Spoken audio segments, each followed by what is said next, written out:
morning, friends. We are going to continue in our study in the book of James looking at that text today. It's a lovely text, is it not?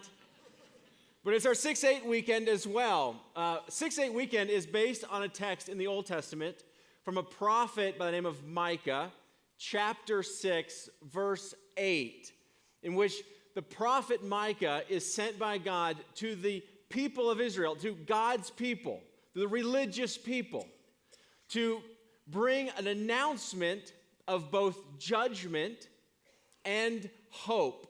Judgment for the oppressors and hope for the oppressed. In our text in James, we'll also see that James is bringing a message of judgment for the oppressors and hope for the oppressed. We'll look at the first part this week, and we'll look at the hope for the oppressed in James next week. But Micah is speaking to a community in which its religious leaders have bent the legal systems in their favor. They have unjustly manipulated the scales so that it would favor the wealthy, that it would keep the privileged in their state of privilege, and also be able to rob those who are most vulnerable. Orphans, widows, the sojourners, and the immigrants, to actually take their land, take their livelihoods, and take them away from their hope of a future. And so God sends Micah to bring judgment, an announcement of judgment. Prophets do two things. They foretell what's coming, and they foretell God's truth. That's what a prophet does. I'm going to tell you what God will be doing, and I'm going to announce to you what you have done wrong. Forthtelling and foretelling is the role of a prophet. And so Micah comes to speak to the religious leaders about what they have done wrong and to bring hope to those who are experiencing their oppression, that God is paying attention and it does not go unnoticed. And in chapter 6, verse 8 becomes this famous verse. This verse that says, what does God require of us? You've probably asked that. I've asked that. What's God's will for us? What's God want me to do? What's it mean to be human? How do I participate in kingdom here on earth? And Micah breaks it down very simply in one verse. If you want to know what God requires of you, man, woman, young, and old, Micah says this. He has told you, O man, what is good. Like, what is good is this. And what does the Lord require of you but to do justice, to love kindness or love mercy, and walk humbly with your God? Those are three things. What does God want from us? To do justice, to love mercy, and walk humbly with him. Now, right off the bat, we all say, yeah, justice. We all want justice. We want to live in a country that is a country of justice. And so in the room, when we start talking about justice, we're all nodding our heads of, yes, bring justice. What we often neglect is the adjectives that we use before the noun justice. And so in the conversation of wanting justice, we're all nodding our head, but honestly, we're talking about something differently. We're talking about it in ways that maybe we wouldn't agree on. And so we don't announce what kind of justice we're talking about. And so this happens in our country as well. We talk about justice. Everyone uses the word justice, but very few people are describing it with the adjective. Are you talking about punitive justice, restorative justice, distributive justice, social justice? And depending on how you describe justice, I may or may not agree with you. And all of those, in part, I think, have some truth to it, but are incomplete into what God describes as this generous, good, whole, perfect justice, in which I would define as biblical justice. And so we could spend several weeks just talking about what is biblical justice. We don't have time for it today. I'd recommend maybe two resources that are really accessible for you. One would be Tim Keller's book, if you like reading, Generous Justice. It is a worthy read to understand what biblical justice is. Another, if you don't like reading and you like listening to podcasts, I would grab one from Tim Mackey from the Bible Project that has a 4-part series on what is biblical justice. But here in Micah, I think it can at least point us in the right direction, get us thinking in the right direction of what is biblical justice. What is God's justice? Well, right here it's three parts, is that we do justice. That when the Bible uses the word justice in its basic sense is to make something upright or straight. It's correcting something that is broken, bent, or crooked. And so when Micah is speaking here, he's saying, you have made the legal system bend towards the privileged. You have made the legal system crooked, and you've bent the scales. And so justice is to make something straight. But it's not cold legal justice alone, because it's justice that is also merciful. So you carry out justice in a way to show mercy to those who are experiencing oppression. Oftentimes, the Bible is most specific about executing justice for those who are in the margins, the vulnerable, the downcast, the one that's on the outside of society's privileges. And so when we execute justice, we're thinking of mercy for them. And that's the humble part.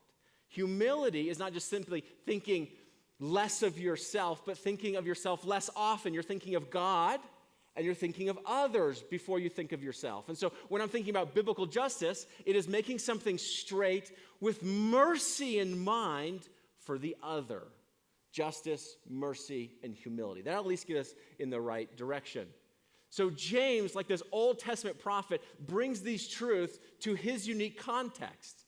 And we've been looking at the book of James, which is written to all of these early followers of Jesus that are living in the diaspora outside of Palestine, and they're experiencing all kinds of oppression, especially from the rich, because the rich are the ones, James says, dragging you to courts, suing you, robbing you, speaking ill against you, taking the small things you have, and even bringing ruin to your life. And so in James chapter 5, we get these words that were just read. And it opens up again with this refrain, come now. We saw this last week. Come now, meaning if you weren't listening before, turn your ears on, like listen up, pay attention. If you were sleeping, wake up. Come now, he says. He says, come now, you rich. Now, it'd be an error to say that being rich in itself is wrong. There are some people that probably teach that God always opposes the rich and always favors the poor, and that's not true. God's heart is specifically for those who are poor on the margins, but he's not always against the rich. It's not wrong to have wealth. If you think about the Old Testament, Abraham was wealthy, David was wealthy, Solomon was wealthy. We'll see next week the example of Job and suffering. Job was wealthy, and God restored his wealth. We see in the New Testament, several disciples are of wealth. They're meeting in people's homes who have wealth. Business women are coming to Jesus, and they're wealthy. They're supporting his ministry, supporting the apostles' ministry, the early church. And so it's not wrong, inherently wrong, to have wealth. So what judgment is James bringing here? What category of wealth do we see here? Well, we're going to see that his judgment comes on those people who are wealthy for two reasons. Two reasons. How they have misused their wealth. So God is the source of all of our resources. How they have misused it, and how they have acquired it. The reason James brings judgment on this wealthy group is how they have misused their wealth and how they have acquired their wealth. Those are the two categories, and he'll give us 4 examples. So, verse 2, your riches have rotted, and your garments are moth-eaten. Your gold and silver have corroded, and their corrosion will be evidence against you, and will eat your flesh like fire. Like there's a God who brings justice. And what's evidence against this rich community is that their gold and silver have rusted and their clothes are moth-eaten. What James is saying is your clothes are moth-eaten and your riches are rotting because they're idle. They should be used to alleviate and care and have concern for people, but you've just stored them up and refused to use them as God wants you to use them. And so think about your clothes. The clothes you wear don't get moth-eaten. They get worn out, don't they? But it doesn't say the evidence is that your clothes are worn out by use. It's they're moth-eaten. You ever go to your grandma's house, open a closet, And there's like mothballs stuck in all the jackets. Why? Because moths will eat through idle stored garments. This is what the corrosion of their wealth is that it sat in storehouses. And this is what's condemned, or what's judged against them, is that they have not used. It's misuse of resources. God has given them resources to be used for the Lord's purposes, and they've just built bigger barns and keep storing up their wealth. So the misuse there. Verse 4, behold, the wages of the laborers who mowed your fields, which you kept back by fraud, that's a crooked, bent practice, are crying out against you, and the cries of the harvesters have reached the ears of the Lord of hosts. You have exploited your workers. So the misuse of hoarding, now it is how you have acquired your wealth. You exploited workers that worked for you. You withheld their wages. This is a reference back to how the Lord set up the Israel's legal system, how we actually work, or their system of commerce, with how do you care for employees, especially those who are vulnerable or sojourners or immigrants in your land. So if you go back to the Old Testament, you might just write this down. Leviticus chapter 19. Leviticus 19, verse 13, God says this to the people of God. You shall not oppress your neighbor or rob him. The wages of a hired worker shall not remain with you all night until the morning. You don't get to keep their wages in your pockets. They're daily laborers, and they deserve their daily wages. One of the reasons for that is because they used daily wages, they were very small, to purchase daily bread. And so if you withhold their wages, you're withholding their sustenance for them and their family. That's what he's being accused of. You're exploiting workers and holding back what they would use to care for their families. This is echoed again in Deuteronomy chapter 24, verse 14. You shall not oppress a hired worker who is poor and needy, whether he is one of your brothers or one of the sojourners who are in your land within your towns. So not just citizens that belong to you, but immigrants. You may not oppress them. You shall give him his wages on the same day before the sun sets, for he is poor and he counts on it. Lest he cry against you to the Lord and you be guilty of sin. What's the sin that they're going to be guilty of? Well, I think James brings it up at the very end. Murder. He says you're accountable to murder them. Oh, murder, what are you talking about? Well, you keep their wages and you don't pay them every single day. They go without bread, and then they come to work the next day hungry. And they come to work the next day without nutrition. And then you work them to their death. And they die in your fields. And he's saying you're culpable for that because you have not paid them their daily wages. You've hoarded them and kept them for yourselves.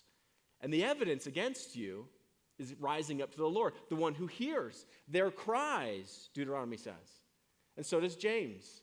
It says their cries have reached the ears of the Lord. And this is where just some reality needs to come into our lives and to the people who live in our country and in the world, is that God is a listening and watching God. That God cares about how we live and operate in the marketplace. That's a spiritual thing for us. He's not just watching what happens in this room. He's watching how we carry out business Monday through Friday. And so he says, the cries of those who are oppressed have reached my ears. When you go into the Old Testament, you see that God is always on the side of the oppressed. That his ears are tuned into their cries. From the very beginning, this is Genesis chapter 4. Genesis chapter 4 is the story of Cain and Abel. So, first couple of human beings on the planet, brother Cain kills Abel, and God notices. He doesn't let injustice go unnoticed. Chapter 4, verse 9, then the Lord said to Cain, where is Abel your brother? I'm looking for him. Then he, that's Cain, said, I do not know. Am I my brother's keeper? And the Lord said, "What have you done? The voice of your brother's blood is crying to me from the ground." Like I see and I hear what's happening, and then he brings judgment on Cain. He curses the ground, curses Cain, moves him out in judgment. And Cain's, "I can't even bear this judgment." It's because God hears the cries of those whom the world oppresses. You go to Exodus, this is just a continued story. Exodus chapter 3, this is the story of when God calls Moses to go liberate the people from Egypt. This is what God says, chapter 3, verse 7. Then the Lord said to Moses, "I have surely seen the affliction of my people who are in Egypt, and I have heard their cry because of their taskmasters. I know their sufferings," he says, "and I have come down to deliver them out of the hand of the Egyptians and bring them into a land that is flowing with milk and honey, that's good and it's broad." Verse 9, "And now behold, the cries of the people of Israel have come up to me, and I have also seen the oppression with which the Egyptians oppress them." So for the oppressors in the world, James says, you're not getting away with anything. God is watching, God is listening, and it really matters to him. And to the oppressed, we'll see next week, there is hope that the cries that go up from oppression are heard. Our cries do not land on deaf ears or a blind God. He doesn't turn his back on us. He's not aloof and distant or far from us. He sees and he hears, and he is bringing judgment. And so James continues to go on. Okay, here are the two reasons, categorically, how you have misused your wealth and how you have acquired your wealth. You've hoarded it, and you've exploited your workers to gain it. Back to James chapter 5, verse 5. It says, "You have lived on the earth in luxury and in self-indulgence. You have fattened your hearts in a day of slaughter." So you have lived in luxury, indulging yourself. That's another category of how they have misused their wealth. Not only have they hoarded it, but they've used it to just please themselves. Now, what is luxury? What is luxury? Do you have luxury in your life? Do I have luxury in my life? Is this something that we need to be cautious of? Luxury only exists in excess. Meaning when we have wealth that's in excess of our daily needs, food, clothing, shelter, then we have luxury. We have the potential for luxury. Luxury exists in excess, and I use this word, leisure. If you have the ability to have leisure time, a leisure hobby, afford space in your life to have these things, we live in luxury. Now, what they're condemned for is their luxury of self-indulgence, is that they use all of their excess to indulge themselves, to please themselves. And that's a danger the scriptures are always talking about. Jesus is like top two topics is like money and hell, and how one will lead to the other. That the love of money is something to be avoided because it can harden your heart towards God. It can keep your heart from surrendering to God. It keeps someone prideful and self-sufficient, not being able to recognize their need for God. And so there's a danger of wanting and loving money to want more luxuries and spend it on yourself. Here's a question. Why do you want more money right now? Why do you want it? I want more money. Why do you want more money? Is it so that you can have more comfort? Are there comforts out there that more money would purchase you? Is it to have something more lavish in your life that more money would allow you to experience? Is it to expand your life that more money will allow you to have another home, second home, third home? Is it so that you would experience more pleasure in this life, more adventures in this life, more excitement in this life? Why do you want more money? Is it for more of me? If it is, this is just warnings to say, hey, the luxury we have in life and the desire to please me, more of me, is just a red flag danger that we're fattening ourselves, potentially, for the day of judgment. That's a scary thought. And so they're being condemned, they're being judged here, these wealthy landowners, for how they have misused their wealth, storing it instead of using it, self-indulgence instead of caring for others, and how they have gained their wealth through exploitation and murdering their labor. Now, immediately we look at this and say, well, that's not me. And I think it's worthy just to pause and entertain a couple conversations. We might say it's not me because I'm not a business owner. I don't have employees. And if I have employees, I pay them the minimum wage. Just even in that to say, am I interested in basically paying the smallest amount that's legal for me to pay somebody? Or do I have the mindset that says justice, mercy, and humility?